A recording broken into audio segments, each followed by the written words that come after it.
Muy buenas, hoy es jueves, esto es Lifter, ya sabéis que hoy toca preguntas y respuestas, como ya viene siendo habitual en estos jueves en los cuales, pues recopilo preguntas que me hacéis llegar a través de Instagram, a través de ivyamazares.com y hoy tengo unas pocas preguntas aquí que me habéis mandado sobre todo a través de Instagram y son bastante interesantes, algunas de ellas, con lo cual vamos con ello. La primera me la envía Oscar a través de Instagram y me dice: ¿cuántos ejercicios son necesarios por grupo muscular?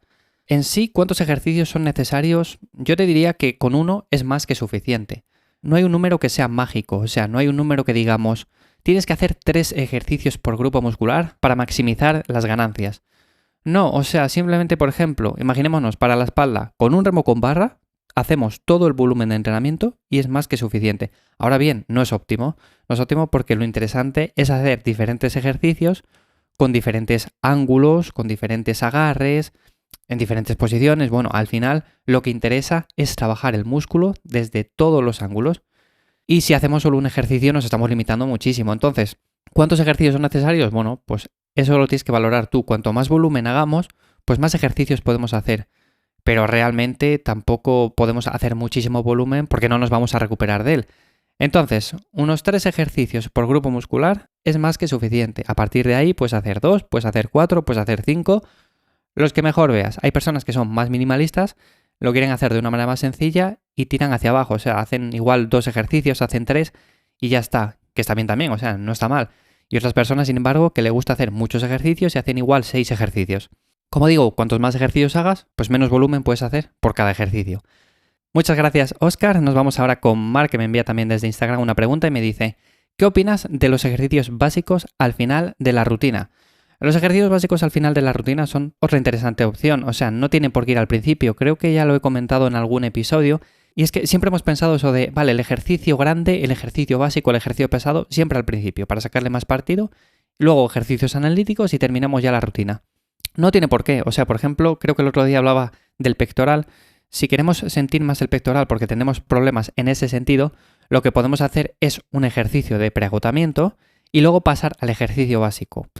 Luego también como ejemplo podríamos hacer todo ejercicios un poco más analíticos de cara a estimular bien un grupo muscular, por ejemplo la espalda, y luego terminar con un remo con barra pesado, también es otra interesante opción. Al final, como digo, hay muchos caminos para llegar a un mismo punto, lo único es cuestión de elegir el que más nos gusta a nosotros. Puede que a ti dejar un ejercicio básico al final de la rutina te guste o puede que lo prefieras al principio, pero al final es cuestión de basar el entrenamiento en cosas que nos creen adherencia. Si te gusta bien, si no, nada, pero como digo es una opción muy interesante al igual que hacerlo al principio, con lo cual puedes hacer o una u otra, da igual. Muchas gracias Marc por la pregunta y pasamos ahora con Marcos, que me dice: ¿qué proteína de suero recomiendas? Vale, esta pregunta me la han enviado varias veces ya y como tal, así una marca de proteína de suero que recomiende, no puedo hacerlo básicamente porque actualmente, lo primero, que no estoy consumiendo ninguna marca de proteína de suero y no me fío de ninguna, básicamente porque ahora mismo la legislación permite que hagan ciertas cosas las cuales al final nos están vendiendo lo que no pone en la etiqueta. O sea, si te pone un 80% de proteína, igual te trae un 60%. Entonces, como no me fío de ninguna marca, como no me fío absolutamente de nada, yo llevo 2 años como poco que no tomo proteína de suero, o sea, simplemente de la comida, con eso llego a mi proteína diaria y ya está. Y eso es lo que os diría a vosotros también, o sea, si llegáis con la comida, no tenéis por qué utilizar proteína de suero, que muchas veces se utiliza pensando que vamos a ganar más, que vamos a conseguir más. Pues no, simplemente es un suplemento que nos permite llegar a los requerimientos diarios de proteína. Si llegamos con la comida, ¿para qué lo necesitamos? Para nada.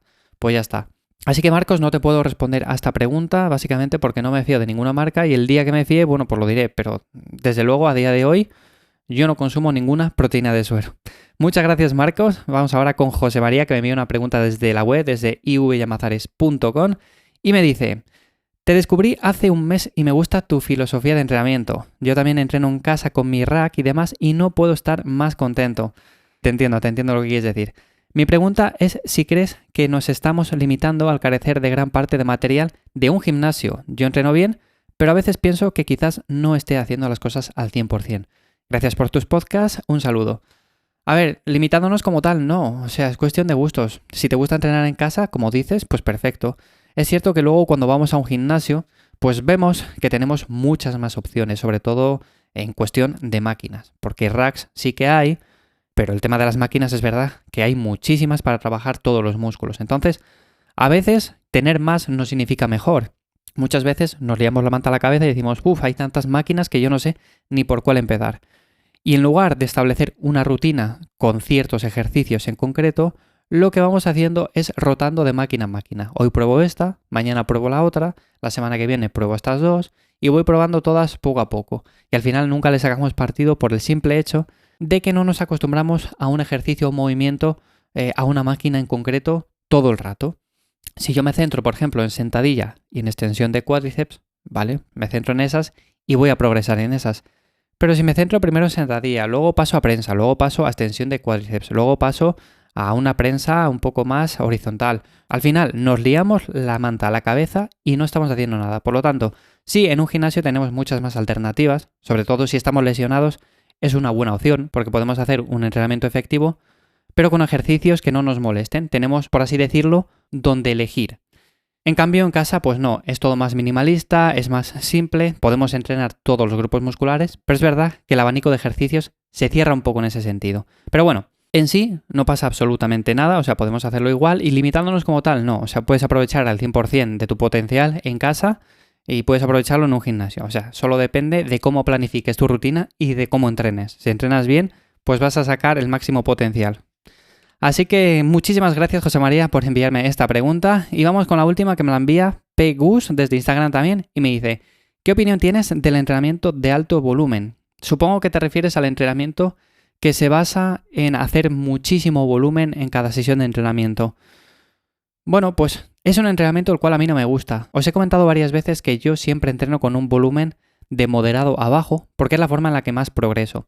Y bajo mi experiencia y la experiencia que he cogido a lo largo de los años trabajando con clientes, lo único que he visto es que un volumen que sea moderado, incluso bajo, es lo que mejor sienta a la gran mayoría. O sea, volúmenes altos al final llevan a recuperaciones más largas y al final llevan a progresos más lentos. No quiere decir que sea eso en todo el mundo, o sea, al final puede que a ti un volumen alto te venga bien o puede que no, pero tienes que probarlo al final, tienes que ver si a ti en tu caso personal, bueno, pues te viene bien el volumen alto. Como tal, a mí me gustan entrenamientos que sean más intensos, más breves, con un volumen un poco más moderado. Además, se hacen más llevaderos porque tardamos menos en entrenar. Y por ejemplo, si tenemos 3 series para exprimirlas al 100%, no es lo mismo psicológicamente pensar en esas 3 series que pensar en, por ejemplo, 6 o 7 series por ejercicio. Eso psicológicamente te mata, sobre todo de cara a trabajar muy, muy intenso. Así que como tal, ¿qué opinión tienes? Bueno, pues que es un entrenamiento también válido.